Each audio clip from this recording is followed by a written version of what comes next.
Hey friends, welcome back to the channel. Today we're diving into one of the most underrated tools in a guitarist arsenal, the humble guitar pick. Now I've gathered a wild variety of picks to test out, some classic and some quirky, and a few that might just surprise you. So we'll see how they feel, how they sound, and whether they actually make a difference in your tone or not. And of course, stick around until the end, where I'll play a full song using all of them so you can hear the results for yourself. Let's get into it. First up, let's start with a classic. You've probably seen these before, your standard variety pack. These are the picks I've been using since I first started playing. They're reliable, but today I want to focus on the one that stands out to me the most. This is the pick I've been using the most lately. It's a Dunlop Gloss 2.0, and as you can see, it's slightly used, but the way that they have that lettering on there, it's kind of like a grip, and it's beveled inside on both sides of the pick, which I like because my finger can dip right inside of there. Let's see how this handles.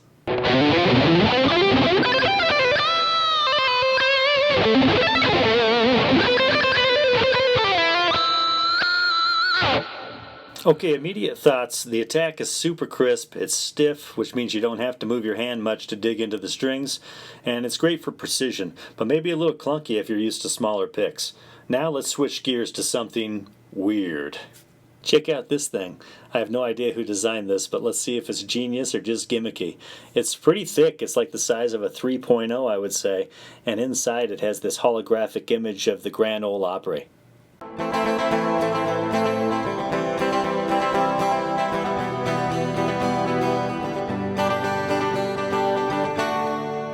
The tone is way softer than you'd expect from this pick. The bend is hardly non-existent because it's probably a 3.0 thickness, but it has these real beveled, comfortable edges on it, which make it almost feel like playing with your fingers. Not sure I'd use this for shredding, but for ambient chords, this may be a hidden gem.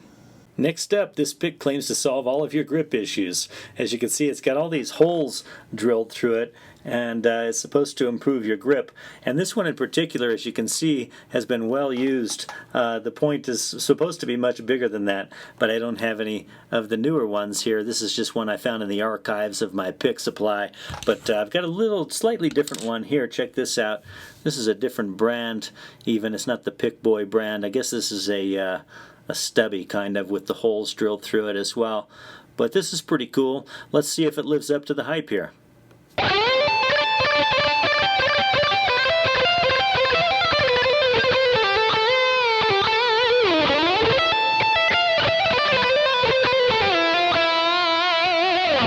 Okay, the grip is definitely solid. There's no slipping here. But listen to that attack. It's bright and punchy, perfect for metal or anything where you want your notes to cut through. I do like it to be a little bit thicker than this, though. I think this is probably a 1.0, and I think a 2.0 would probably be a better bet for this type of pick. But fair warning, it might take some getting used to the texture.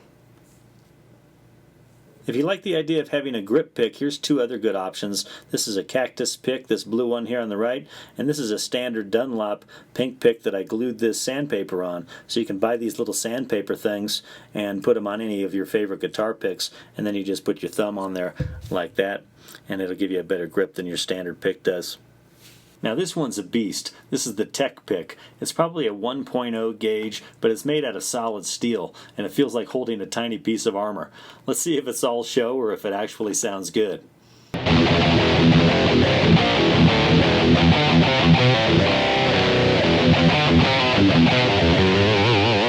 Yep, this thing means business all right, but it's almost a little too stiff being made out of steel, as you can imagine. The thickness gives you so much control though, and the tone is pretty massive. The downside, if you're a finesse player, this might feel like overkill, but for riffing, chef's kiss. Real quick, some free advertising for Aaron Martinez out of Santa Fe, New Mexico, who makes this sterling silver jewelry, and these guitar picks are fantastic. Look at the engravings on this thing. It's about 1.0 in gauge, but it's just as stiff as the other one, so it's not really great for playing, but it's a nice piece of art for your collection, or if you just wanted to put it on a necklace or something like that. Thanks, Susan. Appreciate you. Okay, time to get really weird. This pick tries to be two things at once, a thumb pick and a regular pick. Nah, not really, just kidding. This one is just an extra one. I've got two of these things. This is a Black Mountain thumb pick. It's got a little hinge on the end here that opens up for your thumb to go in. And you just put it on like that here. Let's see if it's the best of both worlds or a total identity crisis.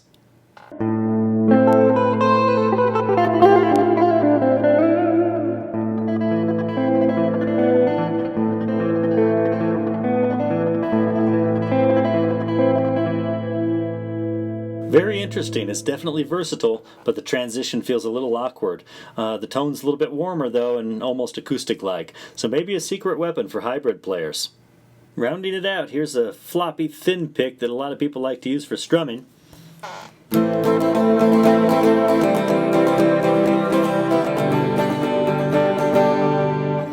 Too thin for my taste, a little clickety-clackety. And this jazzy small one for speed, this is a Stubby 2.0.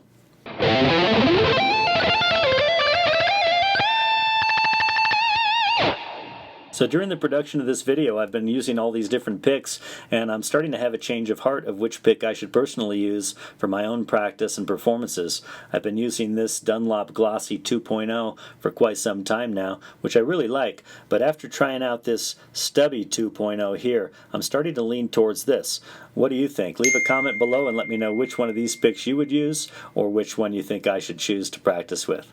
Check this one out, the Pick Punch, which honestly feels like playing a guitar with a credit card. Let's just say it's unique. Cities and nations fall, powers fueled by greed.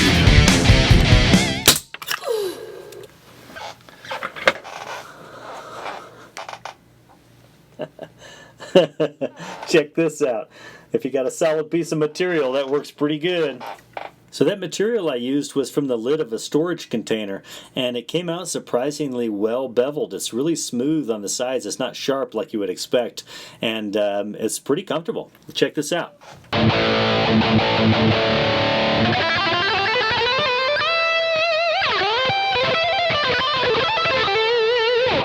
Alright, time to crank the weirdness to 11. I've got 4 more picks you've got to see, including one straight out of a movie. Let's go. First up is this beauty from Riversong. It's a thin wood pick with a leaf-shaped hole drilled right into the center. I mean, look at this thing. It's practically a piece of art. It's a thinner pick, though. It's got a little bit of flexibility. Let's see if nature's vibe translates to tone.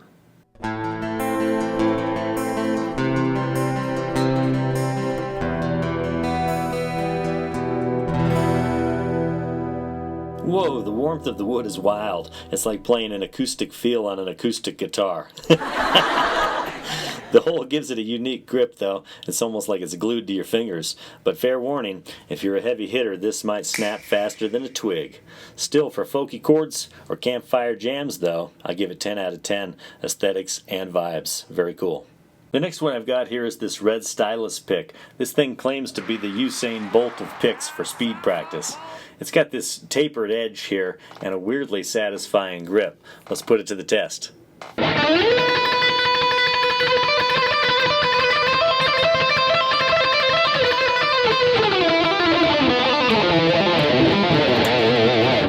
Okay, this is pretty slick. The pointed tip glides over the strings with no resistance, but the sides are designed to get hung up if you dig too deep below the strings, so it's supposed to train you to keep your pick just barely at the top of the string, which frankly taught me a little bit about my own guitar playing. Today I'm having a very difficult time playing with this. Evidently I dig a little bit too deep with a regular pick, and with this one I'm not able to get away with it. It's like the pick is doing half the work for you. If you're trying to nail those 200 BPM solos, this might be your new best friend as far as practice and getting better at not going too deep with your pick. Now, prepare for big brain energy. This is the tone pick. I first came across this on TikTok, and the guys have it on the shop there and were generous enough to send me over a demo of this, but it comes with 3 picks, and they have 3 more picks attached to the back of them with different gauges to mimic a 12-string guitar. So I don't know if this is considered genius or a gimmick, but let's find out.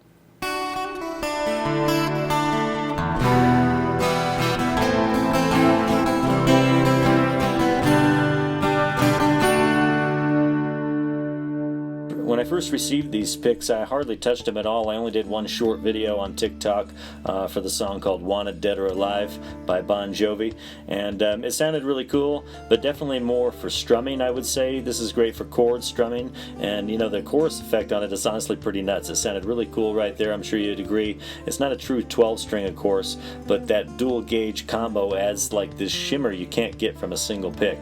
The downsides, though, it's kind of chonky, right? Like holding a credit card. But for recording layers or nailing that Hotel California type of vibe on the fly, it's definitely worth the hand cramps. Give it a try.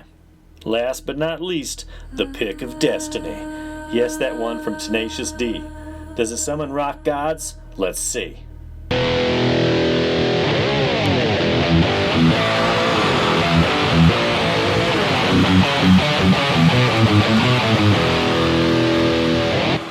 Honestly, it's just a standard medium pick with a fancy logo. Is it the best pick here? No.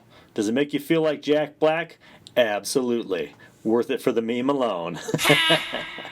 Alright, after that journey through pick insanity, it's time to answer the real question. Do these actually change your tone? Let's play the same song with most of these picks.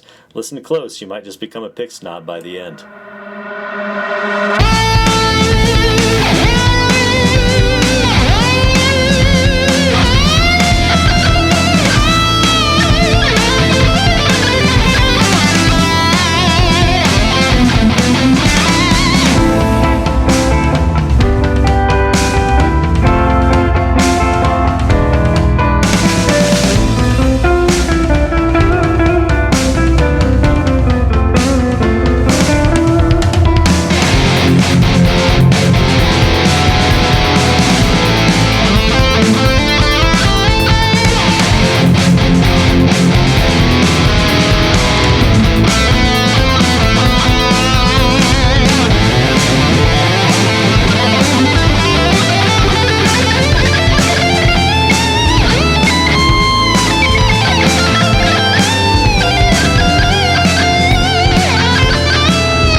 Alright, it's verdict time. Yes, picks absolutely affect your tone and playability. Thicker picks gave me more precision, thinner ones added warmth, and the weird ones, well, they're fun to experiment with.